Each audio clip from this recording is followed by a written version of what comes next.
Čau, to z dalšího videa, nebo prvního samozřejmě. A dneska si ukážeme, co funguje na dravce. Samozřejmě ukážeme si proto, ten si pak za chvilku zajdu. A samozřejmě mám tady i rybičky, které už jsem jako chytl metrovou štíku nebo to. Sice jako ty rybičky jako nemusí na to nic brát, ale samozřejmě ty rybičky nejvíc barevně jsou jakoby nejlepší na ty řeky. Takže první věc, ukážeme si to a ten vytáhnu. Jo, takže tady mám krabičku. Tak, prvně ukážu tohle, asi možná všichni znáte, to je normálně na to a na slunce, jo, takže asi tak. Myslím, že tohle fakt na řeku je nejlepší, protože na to už jsem hodně ryb chytil. Já samozřejmě je to nové, ale chytil jsem na to jako hodně už. Jo, pak si ukážem druhé a tohle je tohle. To je úplně to stejné, akorát žluté, na to spíš jsem chytil takové ty menší slunce.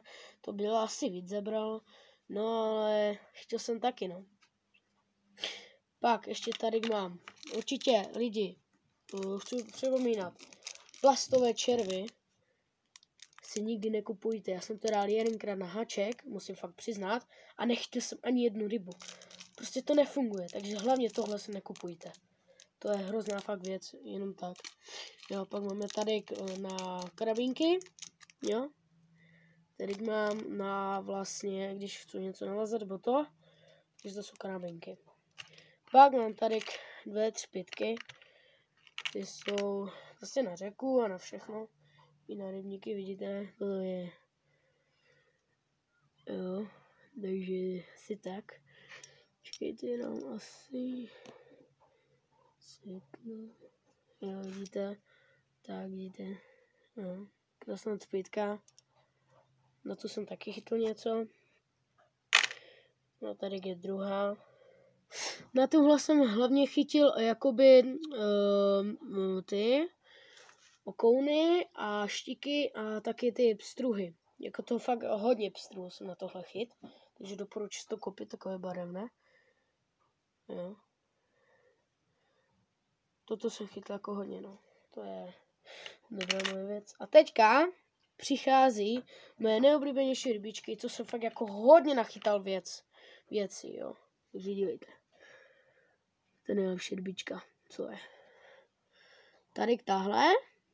Jo, tady tahle. Pak mám ještě druhou a ta je taky dobrá. A to fakt doporučuji, abyste si tohle koupili. Jako, stalo to sice trochu víc, ale jsou fakt dobré. Jo. A tohle všechno jsem sehnal od známého rybářství, je v Opavě, Z Fishing, takže jestli chcete, tak si to tam kupte. Jo.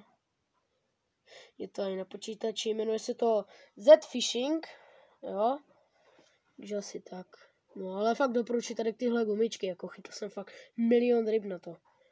A vypadá to i dobře, jo, takže jestli to, tak to kupujte. No, teďka se zajdu pro prut. Vybavení jsem vám ukázal, jo. Počkejte na chvilku. Čau, už jsem zpátky, trvalo mi to, jo. Tak, ukážeme si náš prut, takže tohle je on, jo, vidíte, styl. Já to ještě dostanu, abyste fakt viděli, protože tohle je nejlepší prut. Na to se chytá i slunce, na to, že je takový, ano. Dívejte, tohle je, jo, já se vás mu do rukou a dívejte. Jo, takže takovýhle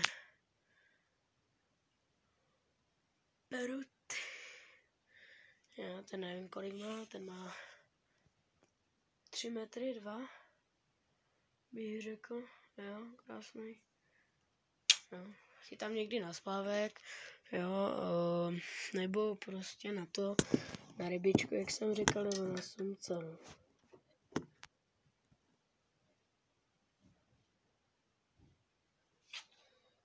důležité, takže pokud se vám video líbilo, dejte like, odběr a u dalšího videa. Čau!